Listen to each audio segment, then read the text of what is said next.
প্রবাসীদের জন্য হযরত শাহজালাল আন্তর্জাতিক বিমানবন্দরের বিশেষ লাউঞ্জ ব্যাপক সাড়া ফেলেছে। মাত্র 20 টাকায় পাওয়া যাচ্ছে কফি আর 15 টাকায় চা বা সিঙ্গারা সামুচা। সেই সাথে আছে বিশ্রাম নেওয়ার ব্যবস্থা ও পরিচ্ছন্ন ওয়াশরুম।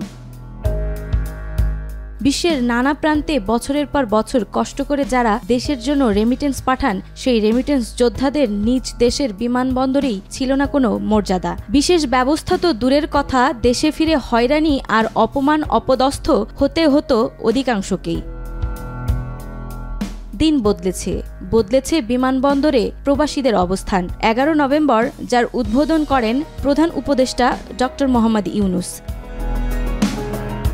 এই লাউঞ্জে মাত্র 20 টাকায় পাওয়া যায় কফি আর 15 টাকায় মিলবে চা কিংবা সিঙ্গারা সামুচা। সেই সাথে রয়েছে আরও নানা ধরনের বাহারি খাবার। এখানে সব খাবারের দাম তুলনামূলক কম, তবে দাম কম হলেও মানের ক্ষেত্রে দেওয়া হয়নি একদমই ছাড়।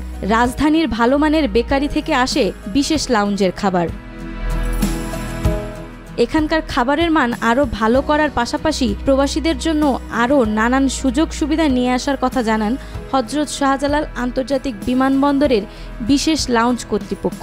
রেমিটেন্স যোদ্ধাদের দেশে ফিরে যেন কোনো ধরনের সমস্যা না হয়, সেই বিষয়ে সর্বোচ্চ সতর্ক আছেন বলেও জানান তারা।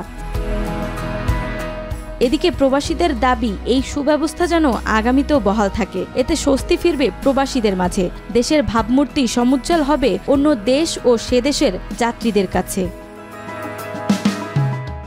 নাজমা, মাই টিভি।